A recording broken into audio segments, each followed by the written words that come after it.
Bismillahirrahmanirrahim. Selamat bertemu kembali dengan Ibu.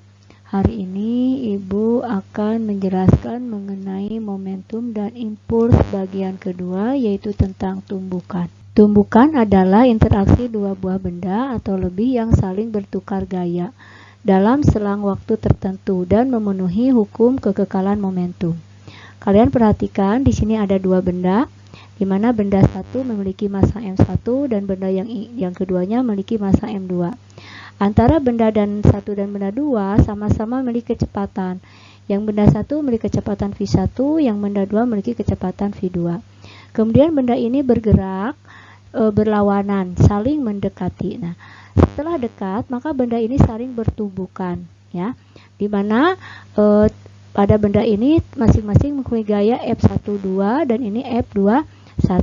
Nah, setelah bertumbukan, maka kedua benda ini bergerak dengan arah yang berlawanan. Yang benda satu bergerak ke kiri dengan massa M1 dan V1 ke kiri, dan benda 2 bergerak ke kanan dengan massa M2 dan V2. Nah, untuk yang ini kecepatannya benda 1 sebelum tumbukan, V1-nya itu bertanda positif karena arahnya ke kanan, terus V2-nya memiliki nilai negatif karena arahnya ke kiri. Tapi setelah tumbukan, maka V1 ini mempunyai nilai negatif dan V2 mempunyai nilai positif. Jenis-jenis tumbukan terdiri atas 3 jenis, yaitu tumbukan lenting sempurna, tumbukan lenting sebagian, dan tumbukan tidak lenting sama sekali atau tidak elastis. Nah, hukum kekekalan momentum dapat dituliskan M1 V1 ditambah M2 V2. Jadi ini hukum kekekalan momentum sebelum tumbukan. Sama dengan M1 V1 aksen ditambah M2 V2 aksen. Nah, ini kekekalan momentum setelah tumbukan. Atau bisa ditulis P1 ditambah P2, karena ini kan momentum 1, ini momentum 2. Jadi ini momentum 1 P1 yang dimiliki oleh benda 1. Ini momentum 2 yang dimiliki oleh benda 2. Nah, ini P1 aksen ditambah P2 aksen, ini momentum setelah tumbukan. Kita lanjutkan ke tumbukan lenting sempurna. Peristiwa tumbukan yang terjadi jika energi kinetik pada sistem tersebut adalah tetap. Berlaku hukum kekekalan energi kinetiknya. Contoh peristiwa tumbukan pada bola biliar atau seperti yang ada pada gambar ini. Ini ada dua mobil, yaitu yang satu mobil yang kecil dan yang satu mobil yang ukurannya besar. Kemudian kedua benda ini bergerak dan saling bertumbukan. Nah, setelah bertumbukan, yang ini bergerak ke kiri dan yang ini bergerak ke kanan. Suatu benda mengalami tumbukan lenting sempurna jika memiliki syarat sebagai berikut. Berlaku hukum kekekalan momentum. Tidak ada energi gerak yang hilang pada benda sebelum dan sesudah terjadi tumbukan. Atau berlaku hukum kekekalan energi mekanik. Ketiga, memiliki koefisien restitusi sama dengan 1. Artinya E-nya sama dengan 1. Persamaan tumbukan lenting sempurna sebagai berikut. M1 V1 ditambah M2 V2 sama dengan M1 V1 aksen ditambah M2 V2 aksen. Atau boleh ditulis jika masanya sama, maka V1 min V2 jika bendanya bergerak ke kiri, ya, berlawanan, sama dengan V2 aksen min V1 aksen, karena ini negatif karena V1 aksennya nantinya bergerak ke kiri setelah tumbukan. Kita lanjutkan berikutnya ke tumbukan lenting sebagian. Pada tumbukan lenting sebagian tidak berlaku hukum kekekalan energi kinetik karena ada sejumlah energi kinetik yang hilang dalam bentuk panas dan bunyi pada proses tumbukan. Tumbukan lenting sebagian memiliki syarat sebagai berikut. Berlaku hukum kekekalan momentum, tidak berlaku hukum kekekalan energi mekanik karena pada peristiwa ini ada energi gerak yang hilang pada benda. Jadi energi kinetik pertama lebih besar daripada energi kinetik kedua karena ada yang hilang, ya. Setelah tumbukan, benda bergerak sendiri-sendiri atau tidak menyatu. Memiliki nilai koefisien restitusi yaitu antara 0 dan 1. Untuk tumbukan lenting sebagian berlaku persamaan M1 V1 ditambah M2 V2 sama dengan M1 dikali V1 aksen ditambah M2 V2 aksen, atau V2 aksen min V1 aksen sama dengan koefisien restitusi dikali V1 min V2. E disebut dengan koefisien restitusi, yaitu negatif perbandingan antara kecepatan relatif sesaat sesudah tumbukan dengan kecepatan relatif sesaat sebelum tumbukan. Untuk tumbukan satu dimensi, secara matematis, koefisien restitusi adalah sebagai berikut.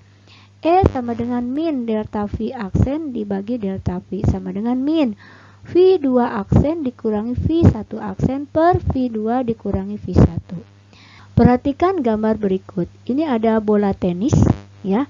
Bola tenis dijatuhkan dengan ketinggian H1 dan memiliki kecepatan V1. Kemudian bola tenis mengenai bidang datar dan terpantul dengan kecepatan V1 aksen dan memiliki H2 aksen, di mana H1-nya yaitu lebih besar dari H2. Nilai koefisien restitusi adalah lebih besar dari 0 dan lebih kecil dari 1. Nilai koefisien restitusi untuk tumbukan antara bola tenis jatuh bebas dan mengenai lantai dapat dinyatakan oleh persamaan di bawah ini. E sama dengan akar H2 per H1. Kita perhatikan soalnya ya, kita masuk ke contoh soal. Pada tumbukan lenting sebagian, maka berlaku, kita lanjutkan, tumbukan tidak lenting sama sekali adalah peristiwa tumbukan yang terjadi apabila hasil akhir dari proses tumbukan membuat benda dalam keadaan menempel. Nah, jadi bersatu ya pada tumbukan tidak lenting itu benda setelah tumbukan menjadi bersatu. Perhatikan gambar di bawah ya, animasi di bawah. Nah, ini tumbukan tidak lenting. Jadi setelah terjadi penumbukan ya keduanya jadi menempel atau bersatu. Dalam kurung bergabung sehingga kedua benda dapat dianggap sebagai satu benda. Dan keduanya bergerak dengan kecepatan yang sama. Contohnya penembakan batu balistik atau seperti contoh di bawah ini. Tumbukan tidak lenting sama sekali memiliki syarat sebagai berikut. Berlaku hukum kekekalan momentum, tidak berlaku hukum kekekalan energi mekanik karena terdapat energi gerak yang hilang pada diri benda. Benda menyatu setelah tumbukan sehingga kecepatannya setelah tumbukan sama dan bergerak ke arah yang sama.